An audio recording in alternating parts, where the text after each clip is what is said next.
Olá pessoal, meu nome é Akawan. A maioria de vocês já deve me conhecer aí da UFSC, já fui monitor de econometria por um ano e de outras matérias também. Comecei a fazer um projeto de extensão com o professor Francis para auxiliar, fazer vídeos auxiliando no curso de econometria da UFSC e para demais interessados que quiserem ver também. E hoje eu vou começar, na verdade, com um vídeo de teste, só para ver se vocês, como é que vai ficar a qualidade. Eu sei que o áudio está ruim, eu vou ver um microfone o mais cedo possível. E é isso aí.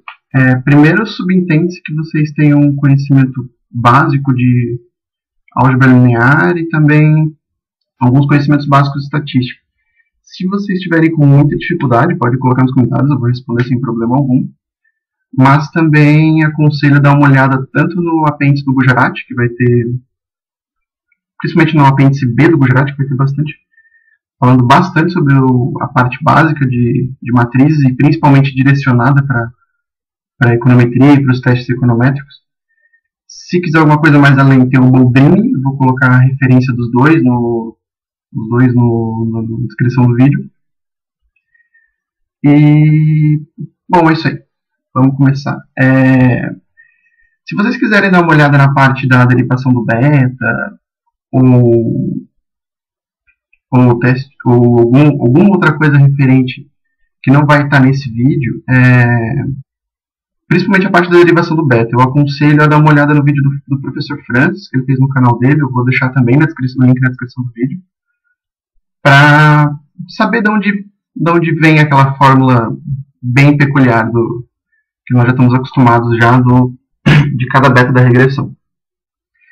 Bom, vamos começar aqui. Eu resolvi separar esse primeiro vídeo para falar um pouco sobre o teste T, que é o teste de validade dos parâmetros, né, do modelo, teste de validade local. Mas primeiro eu vou falar uma pincelada geral básica aqui. Então, primeiro, o que é importante... Opa, vamos cancelar isso aqui. Primeiro, o que é mais importante aqui?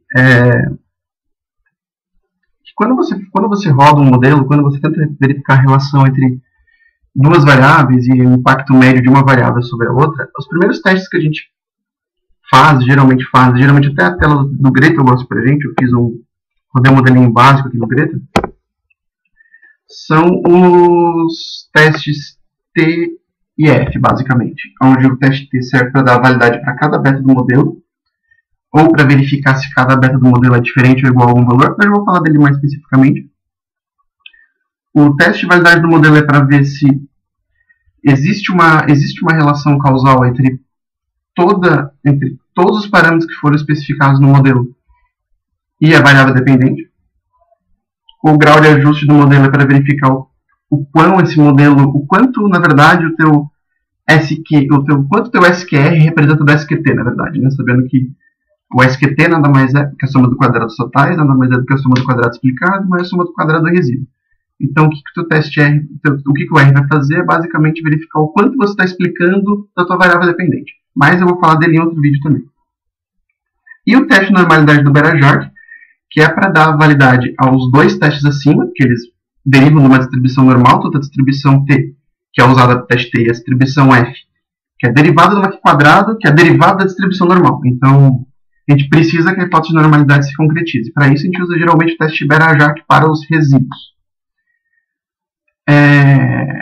Além desses testes, ainda tem os testes de heterocedacidade, colinearidade, autocorrelação e etc. Mas esses ficam para um estágio 2 tanto do ensino de vocês quanto para os vídeos que nós fomos fazendo aqui. Ok, então qual é a ideia básica do teste T, né? Lembrando que ele vai estar aqui no capítulo, se eu não me engano, capítulo 5.3 do Gujarat. Já vai estar vai falar um pouco sobre o teste de hipótese antes, que é interessante que vocês saibam, mas eu vou falar um pouco aqui também. E que vai falar sobre o teste T, vai ser basicamente essa parte do 5.3. Então, o que o teste T é, na verdade? Ele pode ser usado para duas coisas. Para fazer um intervalo de confiança para os seus parâmetros. E 2, para verificar a validade dos seus parâmetros. Como assim? eu voltar aqui para o paint horrível que eu fiz aqui. O teste T ele nada mais é do que o seguinte. O beta 1 chapéuzinho é o beta estimado, ou seja, o beta que você calculou no modelo, que é esse aqui. Deixa eu pegar aqui. Que é esse aqui, né? O beta 1, o beta 2, o teu intercepto. Então, ou seja, ele vai ser o valor que você calculou, o valor que você estimou através de um programa ou na mão mesmo. Esse beta H0 é o beta da sua hipótese nula do teste T. A gente vai falar um pouco disso mais pra frente também. E o teu erro padrão é o teu erro padrão do parâmetro que você calculou.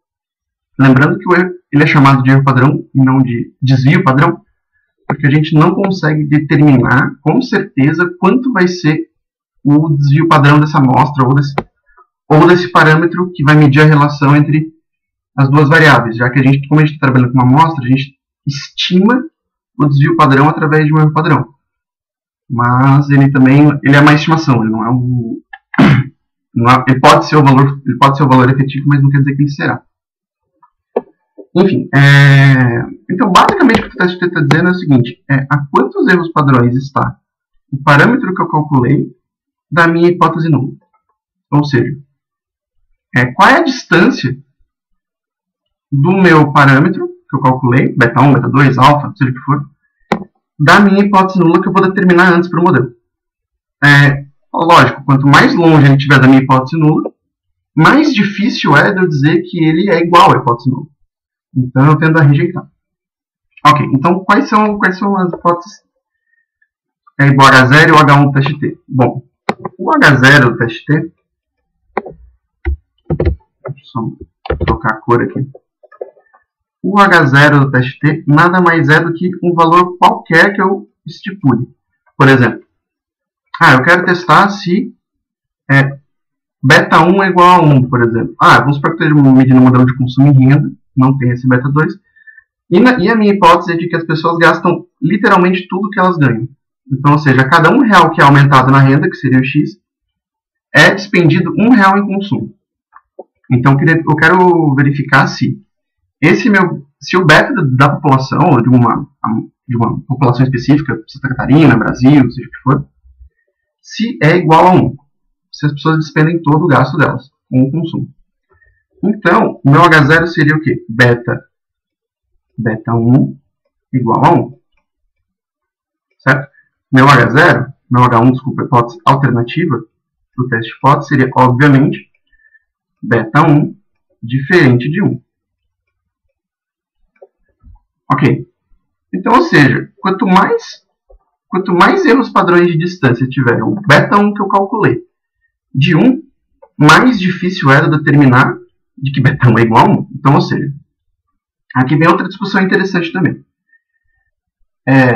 Quando você aceita ou rejeita uma hipótese nula, você tem que tomar muito cuidado estatisticamente para falar esse tipo de coisa. Porque, assim, quando o teste dá insignificante, ou seja, você aceita H0, você simplesmente diz assim, eu aceito H0, ou seja, o teste deu insignificante. Eu não consigo dizer que beta 1 é diferente de 1. Não significa que ele seja igual a 1, entendeu?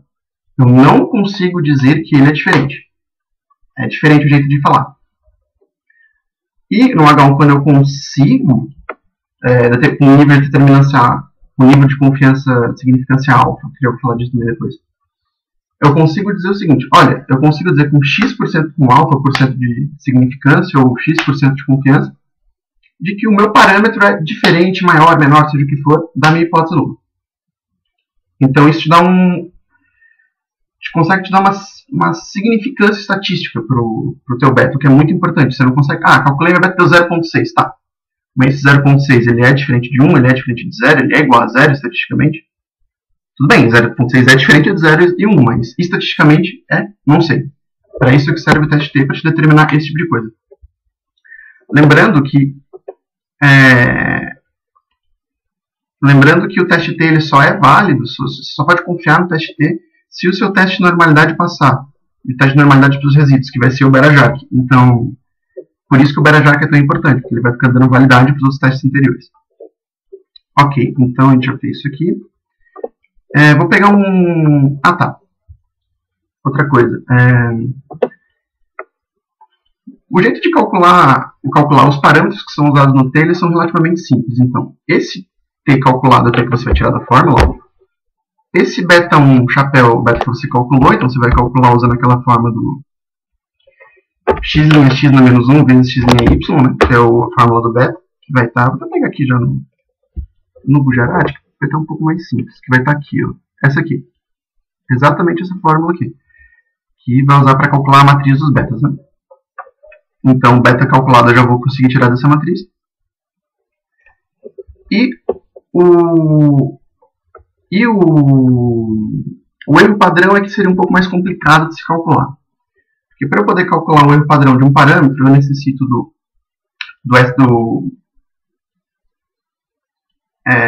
da variância estimada desse parâmetro. Eu preciso da soma do quadrado, desculpa, eu preciso da soma do quadrado dos resíduos.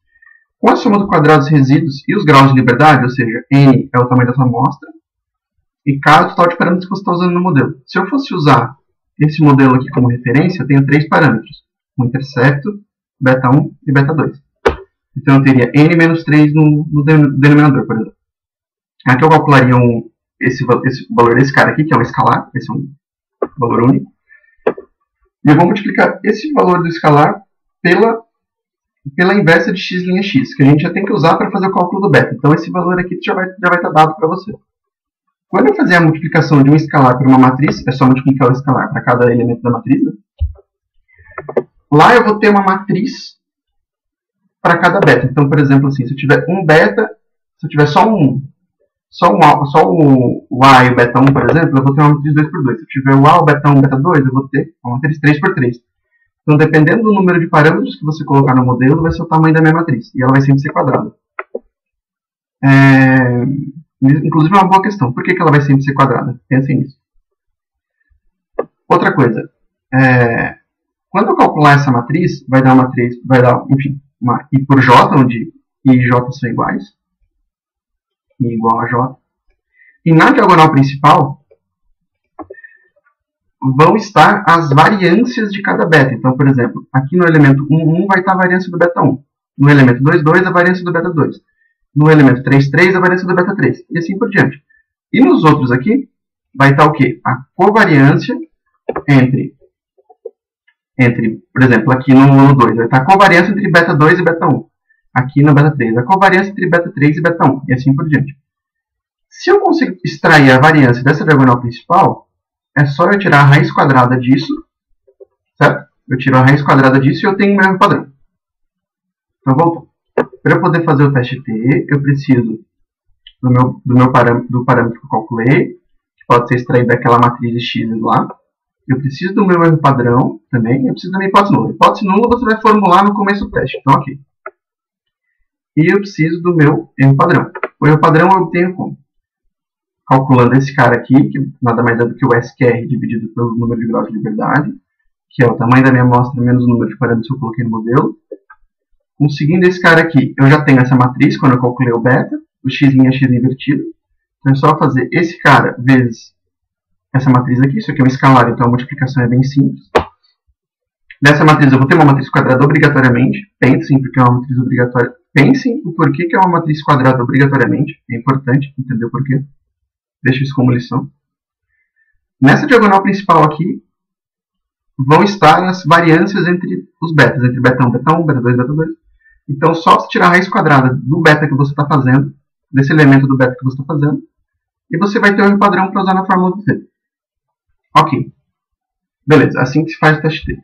Só que se usa um valor padrão para a hipótese nula, que é o beta igual a zero. Qual é? De que beta é igual a zero. Por quê? Pensem só, se beta for igual a zero, aqui no modelo que eu estou calculando antes, vai acontecer que esse cara que é igual a zero, não vai existir uma relação entre x e y, né? Porque não importa o valor que aconteça em x e y, não vai mudar em nada, então x não está impactando em nada em y. Logo, essa variável que eu estou colocando no modelo x1, x2, x3, x4, ela não está impactando parcialmente, ela não está impactando y, ela não tem influência na sua variável dependente. Por exemplo, no caso do consumo, que o consumo não impactaria no consumo, que a renda não impactaria no consumo. Desculpa. Então, por isso que a gente considera que o beta é igual a zero como hipótese nula padrão do teste T. Mas pode fazer outros valores, né? Só substituir o valor aqui. E, obviamente, a hipótese diferente, nesse caso padrão, é de que beta é diferente de zero. Outra coisa que é importante lembrar, eu vou fazer um teste com esse caso aqui, é que essa hipótese nula pode ser beta maior que alguma coisa ou menor que alguma coisa. Então, quando você for usar a distribuição... Deixa eu só apagar um espaço aqui. Quando você... não tem espaço aqui. Quando você for usar a... Deixa eu abrir isso aqui. Quando você for pegar a distribuição T lá, o que vai acontecer? Se eu estou testando, por exemplo, que beta é igual a zero ou beta é diferente de zero, o meu intervalo para a hipótese nula está aqui, certo? Então eu vou ter um pedaço para cá e um pedaço para cá. Lembrando que, como isso aqui é uma distribuição de probabilidade, né, toda a área embaixo da curva é igual a 1. Beleza. Pensar. Então tem que ser diferente, certo? Se for diferente, eu tenho duas caudas. Então o que acontece? Já vou mostrar lá no teste direitinho. Eu vou utilizar de um jeito específico para fazer o teste. Mas se for maior ou menor, eu estou testando, por exemplo, se tal coisa é maior que zero, por exemplo. Eu vou ter só uma cauda. Porque aqui vai ser o limite para aceitar a hipótese nula, de que beta é, por exemplo, menor que zero. E se o beta for até, tipo, eu vou colocar até 0.3, baseado no meu padrão X e no meu nível de significância alfa, eu consigo determinar não consigo determinar de que beta é menor que zero. Mas passou de 0.3, eu digo que beta é maior que zero com aquele nível de significância qualquer que eu determinar. Então, nesse caso aqui eu vou ter só uma cauda, porque como eu estou fazendo beta maior que zero ou beta menor que zero, não importa se beta for menos infinito, ou se beta for 1000, se beta for menos 1000, se beta for menos 500, se beta for zero. Eu ainda estou aceitando a hipótese nula de que beta é menor que zero. Então eu só vou usar uma cauda para fazer o teste. Uma cauda da distribuição T. Se eu estou dizendo que beta é igual a zero ou que beta é diferente de zero, eu vou precisar usar duas caudas para a distribuição. Certo? Porque se eu estou dizendo que beta é igual ou diferente, por exemplo, se beta for até 0.6, eu não consigo dizer que ele é diferente de zero. Mas se ele for maior ou menor que o módulo de 0.6, se ele for maior que o módulo de 0.6, eu não consigo dizer. Eu afirmo que ele não é igual a zero com X% de confiança. Então, se beta, por exemplo, se eu estou falando que minha hipótese nula é de que beta é igual a zero, o meu beta deu menos 1 e o meu beta deu mais 1, nas duas hipóteses eu estou rejeitando a hipótese nula. Por exemplo, nesse caso hipotético aqui. Então, eu preciso de duas caudas para fazer o teste. Ok, o que isso impacta em usar uma cauda ou duas? Impacta na hora de usar a tabela aqui, da distribuição T. Então, ou seja, você pode verificar que aqui onde está nessa tabela 4, a distribuição T aqui, tem a área indicada. Certo? A área indicada é o quê? O seu nível de significância. Lembrando que como tudo isso aqui é igual a 1, se o nível de significância for, por exemplo, 1%, o seu nível de confiança é 99%. Né? Porque tudo isso aqui soma 1. Se o nível de significância for 5%, o seu nível de confiança é 95%. E assim por diante. Então, se eu estou fazendo um teste, por exemplo, para beta maior ou menor do que zero, que era o caso que eu estava supondo lá, eu só vou usar uma cauda. Que beta vai ser ou maior que zero ou menor que zero. Não importa o quanto menor que zero que ele seja. Então eu iria usar, por exemplo, apenas o valor da cauda que eu quero usar. Por exemplo, vamos supor que meus graus de liberdade sejam 30. Ou seja, o que são graus de liberdade? Aquele n menos k que a gente fez antes. Só que no caso da distribuição T é n menos 2 sempre, mas a gente já volta para esse caso aí. Então, por exemplo, vamos supor que meus graus de liberdade sejam 30. Tá? 30 graus de liberdade, eu queira 95% de confiança de que beta é maior que zero. Maior que zero. Então, 30 aqui, eu preciso de 5% aqui, né? Porque eu só vou usar uma cauda. Então, 5% está aqui. Então, 1.7, vamos arredondar, 1.7. Então, ou seja, se o meu valor do T, que eu calcular, usando essa formulazinha aqui, certo? Se eu disser que eu estou a mais de 1,7 erros padrões da minha hipótese nula, que é isso que o T faz, lembra disso. Lembra sempre em instância da hipótese nula, que é mais fácil de lembrar. Se ele está a mais de 1,7 erros padrões da minha hipótese nula, eu consigo aceitar, eu rejeito, quer dizer, desculpa, com 95% de confiança, pelo menos, de que beta é menor que zero. Ok? Vou repetir. Se o valor do meu t calculado deu maior que o valor do t da tabela, que a gente chama de t crítico, t da tabela, deu maior que o meu t crítico, eu consigo dizer com 95% de confiança, nesse caso de beta maior, de hipótese nula, beta menor que zero, hipótese alternativa, beta maior que zero, eu consigo com 95% de confiança rejeitar a hipótese nula de que beta é menor que zero. Faz todo sentido, né? Porque para ele estar a mais de 1,7 erros padrões da hipótese nula, isso é positivo, né? Então ele vai estar, vamos supor que a hipótese nula seja 1, o erro padrão seja 1. Então ele está, por exemplo, o valor do beta que eu calculei de 1,7. Eu estou querendo testar se ele é estatisticamente menor que zero. Então, quanto maior o valor de beta, óbvio que vai ser mais difícil aceitar essa hipótese. Né? Mas, aqui que vem o pulo do gato. Caso seja bicaudal, caso o teste que eu esteja fazendo exija que seja bicaudal, eu vou precisar de duas caudas. Ó, bicaudal, né? Vou precisar de duas caudas. Então, ou seja, essa área que está dizendo aqui indicada, eu vou ter que dividir por 2, porque eu vou ter essa área no lado direito e essa área do lado esquerdo, porque eu quero verificar se ele é muito menor ou muito maior ao mesmo tempo, de um valor específico. Vamos supor 0. Então vamos supor o mesmo caso, em que eu tenha 30 graus de liberdade, eu quero ter 95% de confiança de que meu beta é diferente de 0. Diferente de 0, não maior, mas diferente de 0. Então, eu não posso mais usar isso aqui, essa 0,05. Por quê? Porque eu vou ter 0,05 do lado direito e 0,05 do lado esquerdo. Na verdade, eu estou tendo nível de confiança de 90%, não de 95% mais, porque eu vou ter 5% em cada cálculo. Então, eu preciso usar essa próxima coluna aqui para comparar. Porque eu vou ter 2,5% de um lado, 2,5% de um outro, somando tenho 5% de significância. Ok. Então, vamos verificar aqui quanto seria. 30 seria 2,0. Percebeu a diferença? Foi de 1,7 para 2. Essa diferença de fazer bicaudal ou não fazer bicaudal. Então, isso é muito importante, porque muitas vezes você pode dar um T entre 1,7 e 2,04 e você está dizendo, por exemplo, que tal coisa que ele é significativo, ou seja, de que ele é maior que 0, só que, na verdade, você não consegue determinar se ele é diferente de 0, se você for usar o teste como bicaudal. Então é bem importante tomar cuidado, porque para modelos mais sérios, ou alguma coisa empresarial, isso pode ser bem significativo. Isso pode determinar a diferença entre você dizer que uma relação existe e ela não existe.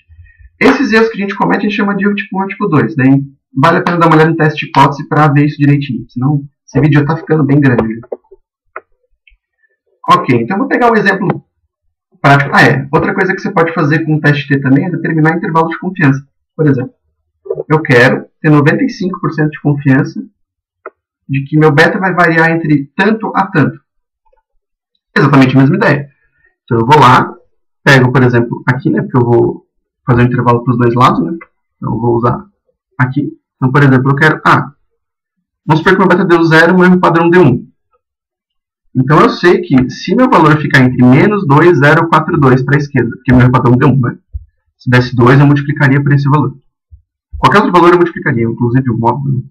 Então, por exemplo, se eu quero ter 95% de confiança, com 30 graus de liberdade, e meu beta que eu calculei ele deu igual a 0, eu quero fazer um intervalo de confiança para ele. De que ele vai variar entre x e y com x% de confiança. Então, beleza. Se meu beta deu 0 e meu padrão deu 1, eu consigo dizer que ele vai variar, que ele na verdade, entre menos 2,042 e mais 2,042 com 95% de confiança. Ou seja, basta pegar aquela fórmula, essa aqui que está aqui já está aqui no Gujarat. Deixa eu pegar aqui, exatamente isso aqui. Ó. Então, por exemplo, vou pegar essa aqui, que é meio feio. Vou dar uma melhorzinha de ver. Essa aqui está melhorzinha de ver. Então, por exemplo, eu quero determinar aqui, ó. Eu quero determinar um intervalo de confiança para o meu beta. Então, por exemplo, eu terminei que eu quero um nível de confiança de 95%, por exemplo, com duas caudas. Então, eu vou lá, divido o meu nível de significância, que é o 5%, né? por 2, então eu vou pegar o t crítico de 0,025, igual ao que a gente fez. Isso aqui multiplico pelo meu beta, pelo erro padrão do beta, desculpa. Somo o meu beta, faço a mesma operação ao contrário, subtraindo do meu beta. Esse limite inferior que eu obtive e esse limite superior que eu obtive, eu consigo garantir que vai ficar entre esse valor e esse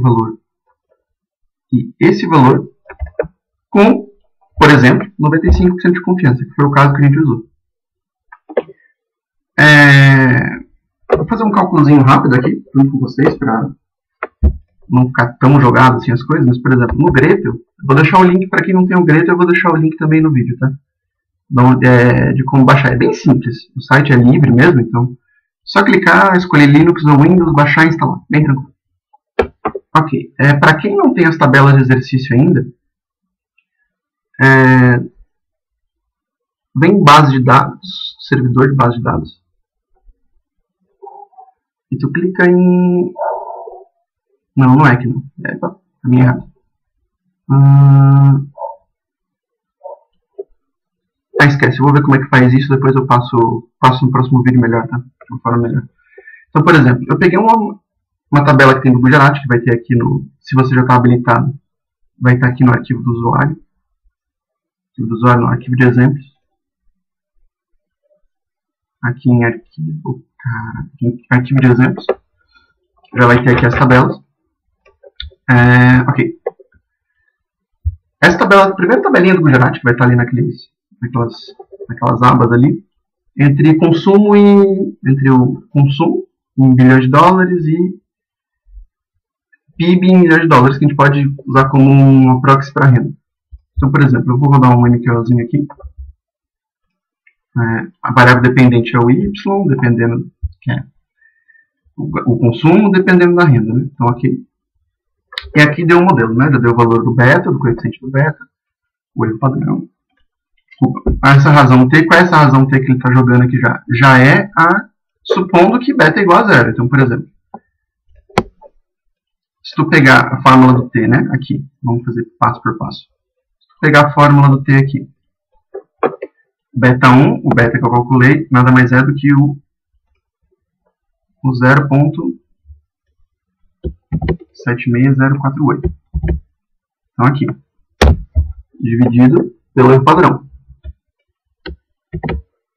Por que dividido pelo erro padrão? Porque o Gretel faz a hipótese sem diminuir da hipótese nula, né? Porque o Gretel, porque é o valor que eu calculei menos a hipótese nula dividido pelo erro padrão. Só que como o Gretel já calcula baseando que a hipótese nula é igual a zero, que ele está querendo testar já a validade, né, do parâmetro diretamente, então ele já faz como padrão que isso aqui é igual a zero. Então se isso aqui é igual a zero, isso aqui some, né? E só beta 1 sobre erro padrão.